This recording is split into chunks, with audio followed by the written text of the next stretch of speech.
Bonjour à tous. Aujourd'hui, nous allons parler de la création d'une culture de feedback efficace dans un collectif, en croisant les apports de Kim Scott et la grille de lecture de l'énéagramme. Le feedback constitue l'un des leviers les plus puissants du développement collectif. Pourtant, il reste l'un des exercices les plus redoutés et les plus mal exécutés dans les organisations.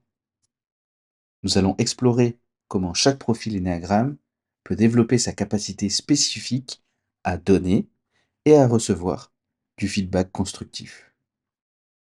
Première partie, les fondements théoriques. Kim Scott et la candeur radicale. Kim Scott est une entrepreneure et une accompagnatrice en management américaine qui a travaillé chez Google et Apple. Son concept de candeur radicale, développé dans son livre Radical Candor, publié en 2017, propose un cadre pour un feedback à la fois direct et bienveillant. Kim Scott identifie deux axes fondamentaux du feedback efficace. Le premier axe concerne le souci sincère de l'autre, ce qu'elle appelle care personally. Le second axe porte sur la capacité à challenger directement, le challenge directly. La combinaison optimale de ces deux dimensions créerait ce qu'elle nomme la candeur radicale. Quand le souci de l'autre est présent sans le challenge, nous tombons dans l'empathie ruineuse. Quand le challenge existe sans le souci de l'autre, nous versons dans l'agressivité odieuse. L'absence des deux dimensions produit l'insincérité manipulatrice. L'intersection avec l'énéagramme. Chaque profil énéagramme présenterait des prédispositions naturelles dans ces deux axes. Certains profils excelleraient naturellement dans le souci de l'autre, mais peineraient à challenger. D'autres challengeraient facilement, mais négligeraient la dimension relationnelle. Comprendre ces prédispositions permet d'identifier les zones de développement spécifiques à chaque profil. Le feedback efficace nécessiterait que chaque profil développe sa dimension la plus faible tout en capitalisant sur ses forces naturelles. Deuxième partie, cartographie des styles de feedback. Les profils du centre instinctif. Profil 8, profil 9, profil 1. Le profil 8 présenterait une facilité naturelle pour le challenge direct. Sa franchise, sa capacité à nommer les problèmes sans détour constitueraient des atouts. Cependant, le profil 8 pourrait négliger la dimension relationnelle, basculant parfois dans ce que Kim Scott appelle l'agressivité odieuse. Pour le profil 8, le développement consisterait à intégrer plus de soucis de l'autre dans son feedback. Cela ne signifierait pas édulcorer le message, mais le délivrer d'une manière qui prenne en compte l'impact émotionnel sur le receveur. Le profil 9 manifesterait le pattern inverse. Son souci naturel de l'harmonie le prédisposerait à la bienveillance, mais sa réticence au conflit pourrait le faire tomber dans l'empathie ruineuse.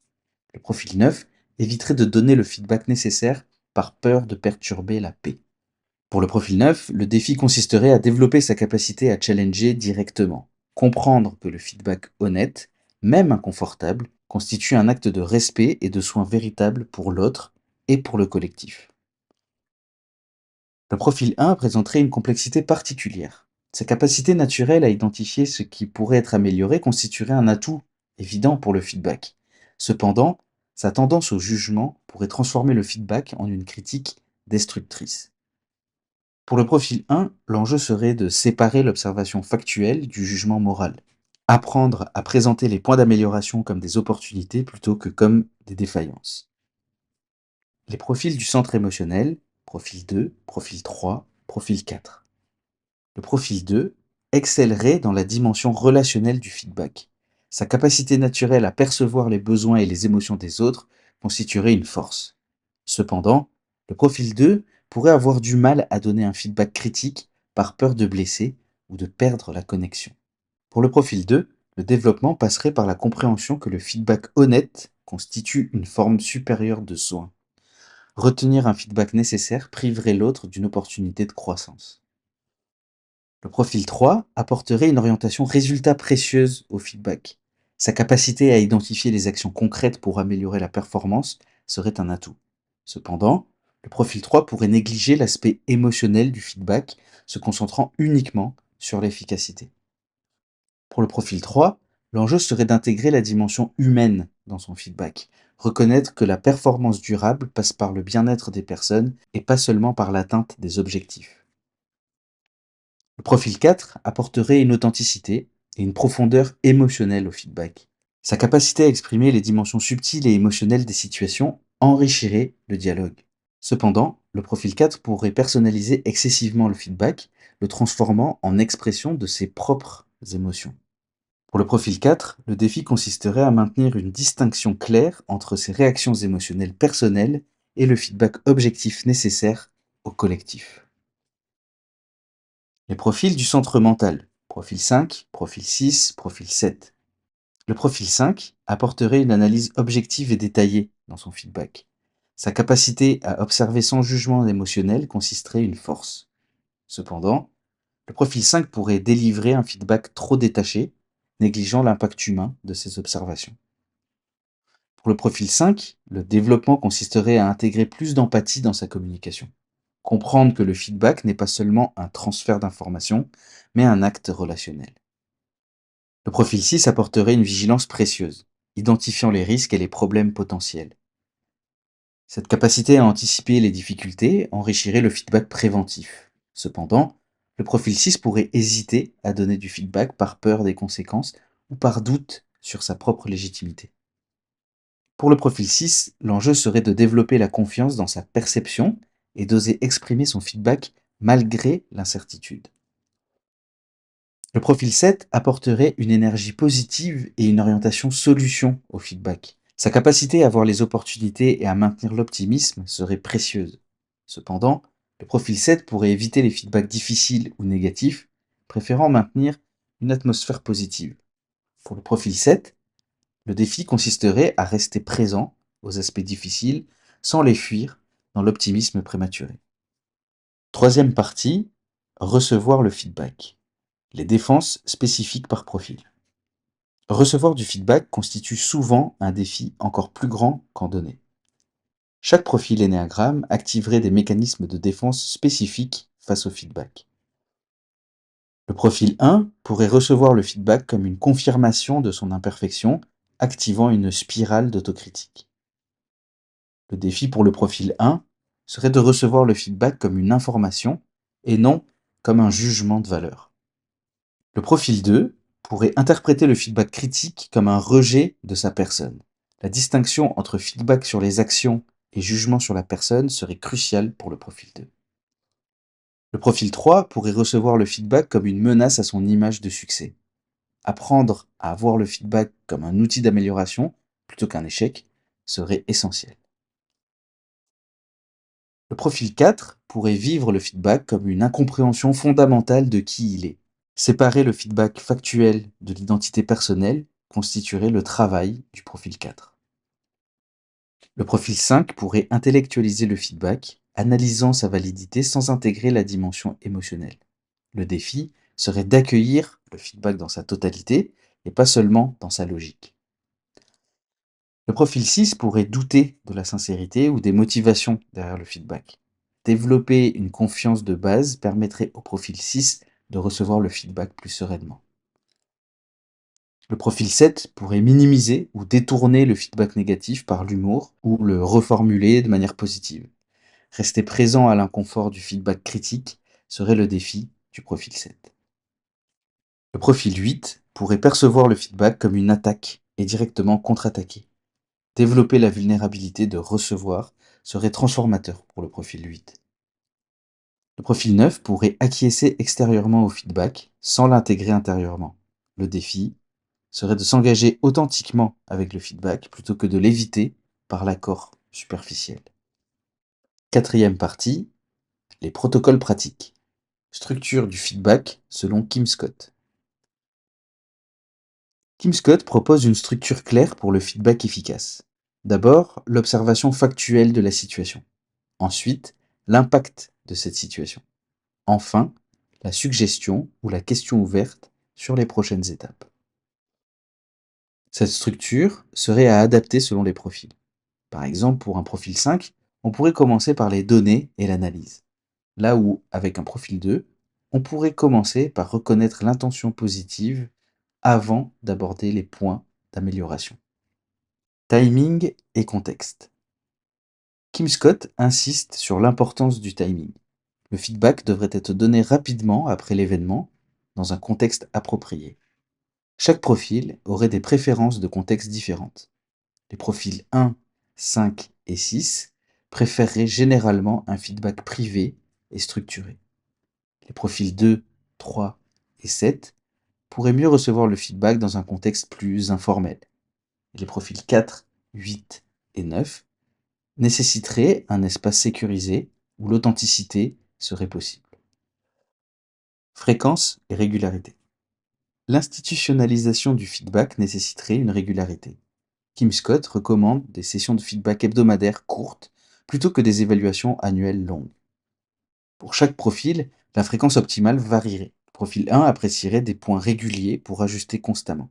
Le profil 9 pourrait avoir besoin d'une structure imposée pour ne pas éviter. Le profil 3 bénéficierait de feedback fréquents liés aux objectifs. Cinquième partie, créer la culture. Les pratiques collectives. Kim Scott propose plusieurs pratiques pour institutionnaliser le feedback. Les Radical Candor Meetings, où chaque membre donne et reçoit du feedback. Les Growth Days, dédiés au développement. Et les Feedback Walls, où les retours sont visibles. L'adaptation de ces pratiques selon la composition énéagramme du groupe serait cruciale. Un groupe avec beaucoup de profils neufs nécessiterait plus de structure pour garantir que le feedback soit donné, là où un groupe avec beaucoup de profils 8 nécessiterait plus de travail sur la dimension relationnelle. Le rôle du leader. Le leader jouerait un rôle crucial dans la modélisation de la culture de feedback. Kim Scott insiste sur l'importance pour le leader de solliciter activement du feedback sur lui-même. Selon son profil énéagramme, le leader devrait travailler consciencieusement ses zones aveugles.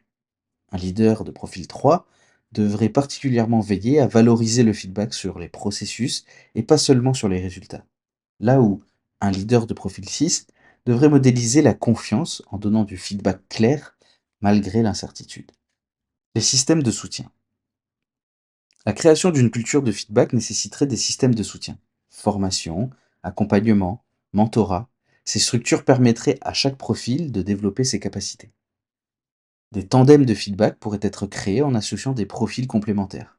Par exemple, un profil 8 avec un profil 2 pour équilibrer le challenge et le soin. Profil 5 avec un profil 4 par exemple pour équilibrer un côté analytique et un côté émotionnel. Sixième partie. Obstacles et solutions. Les pièges culturels. Certaines cultures organisationnelles rendraient le feedback particulièrement difficile. Les cultures de gentillesse toxique, où le profil 2 et le profil 9 domineraient. Les cultures de brutalité honnête, où, par exemple, le profil 8 dominerait sans équilibre. La solution résiderait dans la reconnaissance explicite de ces déséquilibres et dans la variation consciente des styles manquants. Les résistances individuelles. Chaque profil présenterait des résistances spécifiques au feedback. Le profil 1 résisterait au feedback qu'il perçoit comme injuste.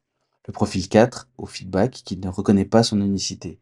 Le profil 7 au feedback qui limite ses options. Comprendre ces résistances permettrait de les adresser spécifiquement. Pour le profil 1, garantir l'équité du processus. Pour le profil 4, reconnaître la singularité tout en donnant le feedback. Pour le profil 7, présenter un feedback en ouvrant de nouvelles possibilités. Conclusion.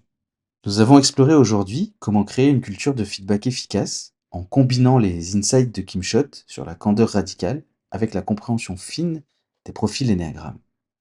Chaque profil apporte des forces spécifiques à la culture du feedback.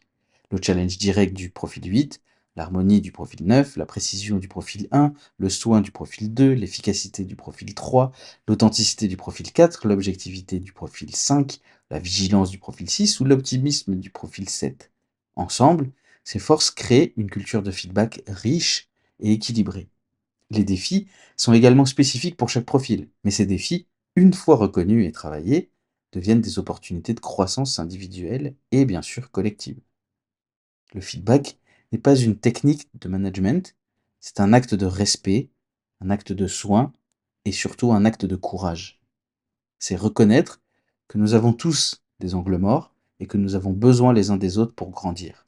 L'énéagramme nous offre la carte pour naviguer cette interdépendance avec plus de conscience et d'efficacité. Dans le prochain épisode, nous changerons de registre pour explorer, avec Éric Salmon, les applications pratiques de l'énéagramme dans la vie quotidienne.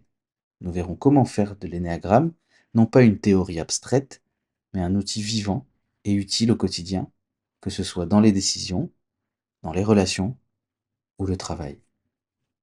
Merci pour votre écoute.